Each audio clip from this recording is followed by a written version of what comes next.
ഈ നാട്ടിൽ സമാധാനത്തോട് ഫുട്ബോൾ കളിക്കണമെങ്കിൽ ആരൊക്കെ കാല് പിടിക്കണം? മാച്ച് ഡേന്റെ തലേന്ന് പ്രസ് കോൺഫറൻസിന് സമ്മതിക്കാതിരിക്കുക, പൈസ കൂട്ടി ചോദിക്കുക, ലേശം ഉളുപ്പുണ്ടോടു?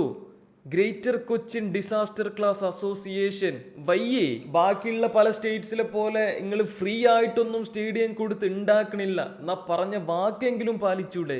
നല്ലൊരു മാസമായിട്ട് ഞാൻ കൂടുതലൊന്നും പറയണില്ല. എന്തായാലും കാര്യങ്ങളൊക്കെ തൽക്കാലത്തിന് സോൾവ് ആയിട്ടുണ്ട്.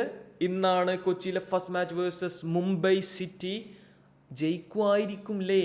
ഇതിനിടയിൽ വേറൊരു കോമഡി. ഫാൻസ് എല്ലാവരും സ്റ്റേഡിയത്തിന്റെ കാര്യത്തിൽ ചെറിയ ടെൻസ്ഡ് ആയിട്ട് GCDAനെയും കേരള ഫുട്ബോൾ അസോസിയേഷനൊക്കെ തെറി വിളിച്ചുകൊണ്ടിരിക്കുക. ആ സമയത്തുണ്ട് ഒരു ന്യൂ ഒഫീഷ്യൽ അനൗൺസ്മെന്റ്, അതും ഒരു ഫോറിൻ പ്ലെയറുടെ സൈനിങ് ഒക്കെ.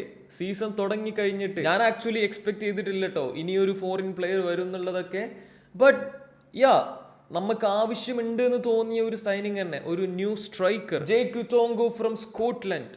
28 വയസ്സുള്ള എഗെയിൻ ഒരു മിഡ് ടയർ സൈനിങ് തന്നെയാണ് കേട്ടോ. അല്ലാതെ വലിയ സംഭവമാക്കാൻ മാത്രമുള്ള പ്ലെയർ ഒന്നുമില്ല. പക്ഷേ നമ്മളെ കറന്റ് സ്ക്വാഡിൽ ഒരു സ്ട്രൈക്കർ ആവശ്യമുണ്ട്. ബർത്തമ്യൂനെ കൊണ്ട് കൂട്ടിയാൽ കൂടുന്ന് എനിക്ക് തോന്നുന്നില്ല.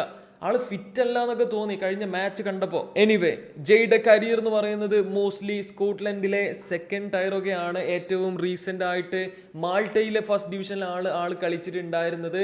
ആളുടെ ഗോൾ സ്കോറിംഗ് റെക്കോർഡൊന്നും അത്ര ഇംപ്രസീവ് അല്ല. ബട്ട് ഒരു പോസിറ്റീവായിട്ട് കണ്ട കാര്യം, എവിടെ ഇട്ടാലും അറ്റാക്കിൽ ആൾ കളിച്ചോളും. ഭയങ്കര വേഴ്സിറ്റൈൽ ആണത്രേ. ആളുടെ സ്റ്റാറ്റ്സ് ഈ ഒരു സ്റ്റേറ്റ്മെന്റ് ബാക്ക് ചെയ്യണതാട്ടോ. കാരണം ആള് ഗോൾ അടിക്കണതിന് ഈക്വൽ ആയിട്ട് തന്നെ അസിസ്റ്റും കൊടുക്കുന്ന ടൈപ്പ് ഓഫ് പ്ലെയർ ആണ്. എന്തായാലും നമുക്ക് കാത്തിരുന്ന് കാണാം. അല്ലാതെ ആളെ പറ്റി ഞാൻ കുറെ ഒന്നും പറയണില്ല, കാരണം എനിക്കറിയില്ല. Next up, the best league in the world and Al Nassr back to where they belong. നൂമറോ 1 പോയിന്റ് ടേബിളിൽ 1ാം സ്ഥാനം തിരിച്ചു പിടിച്ചിട്ടുണ്ട് കേട്ടോ. സത്യം പറഞ്ഞാൽ ഞാൻ ഒരിക്കലും എക്സ്പെക്ട് ചെയ്യാത്ത ഒരു കംബാക്ക് ആണിത്. കാരണം അൽ ഹിലാൽ അത്രക്കും സ്ട്രോങ് ആയിട്ടുള്ള ഒരു പൊസിഷനിലായിരുന്നു. പക്ഷേ കഴിഞ്ഞ 6 മാച്ചിൽ 4 ഡ്രോ. അതിൽ തന്നെ ഇന്ന് അൽ ഇത്തിഹാദിനെതിരെ 1-1 ഡ്രോ. ബെൻസിമ ഊമ്പി. ഓക്കെ, ബെൻസിമ വലിയ ആളായി ടീം മാറിയതാ. ഇവിടെ അൽ ഇത്തിഹാദ് ഒരു റെഡ് കാർഡും വെച്ചിട്ടാണ് മാച്ച് മുഴുവൻ കളിച്ചത്. എന്നിട്ട് ഒരു സമനില പിടിച്ചു. Good boys. And Al Nasar അവർ ഈ ഒരു സെയിം ടൈം പീരീഡിൽ എല്ലാ മാച്ചസും ജയിച്ചു. Okay, 5 wins out of 5. And കഴിഞ്ഞ മാച്ചിൽ മിഡ് ടേബിൾ ക്ലബ് ആയിട്ടുള്ള അൽ ഹസമിനെതിരെ 4 ഗോളിന്റെ വിജയം. And Annan scored twice. Let's go. 2 ഗോളും ഏകദേശം സിമിലർ ആട്ടോ. ഓഫ് സൈഡ് ആയില്ലാന്ന് തോന്നിക്കുന്ന ടൈപ്പ് ഓഫ് റണ്ണെന്ന് കുറച്ച് ഡിഫിക്കൽട്ട് ആംഗിളിൽ വീക്ക് ഫുട്ട് വെച്ചിട്ടാണ് ആൾ ഫിനിഷ് ചെയ്തത്. അൽ നാസർ ക്രിയേറ്റ് ചെയ്ത് ചാൻസസ് വെച്ച് നോക്കുമ്പോൾ CR7 മാത്രം 4-5 ഗോൾ അടിക്കാനുള്ള ക്ലിയർ ചാൻസസ് തന്നെ ഉണ്ടായിരുന്നു. ടീം മുഴുവനായിട്ട് നോക്കുകയാണെങ്കിൽ ഒരു 7-8 ഗോളിനുള്ള ക്ലിയർ ചാൻസസ് ഉണ്ടായിരുന്നു. ആഞ്ചലോയുടെ വക വീണ്ടും ഒരു കിഡിലൻ goal. Coman with goal and assist. Al നാസറിനെ സംബന്ധിച്ച് അത്രയും നല്ലൊരു മാച്ച് ഡേ ആയിരുന്നു കേട്ടോ. അൽ ഹിലാലിന്റെ റിസൾട്ട് കൂടെ നോക്കുമ്പോൾ ഞഞ്ഞായി. നല്ല മാച്ച് ഡേ ആവാതിരുന്നത് റിയൽ മാദ്രിദിനാ. കാരണം എങ്ങനെക്കും അവര് ടോപ്പ് ഓഫ് ദി ടേബിൾ വീണ്ടും എത്തി. നീ ഞങ്ങൾ തന്നെ സ്വന്തമായിട്ട് ഇറങ്ങിക്കോളാന്ന് പറഞ്ഞ് ഒസാസുനെതിരെ 2-1 തോറ്റിട്ടുണ്ട്. അതും ഞഞ്ഞായി. ഇന്നലെ റയൽ മാഡ്രിഡിന്റെ അറ്റാക്കേഴ്സിന്റെ ആ ഒരു ഉദ്ദേശം എന്തായിരുന്നു? എടാ, ഞാൻ സെക്കൻഡ് ഹാഫിലാണ് തോന്നുന്നു കളി കാണാൻ ഇരുന്നത്.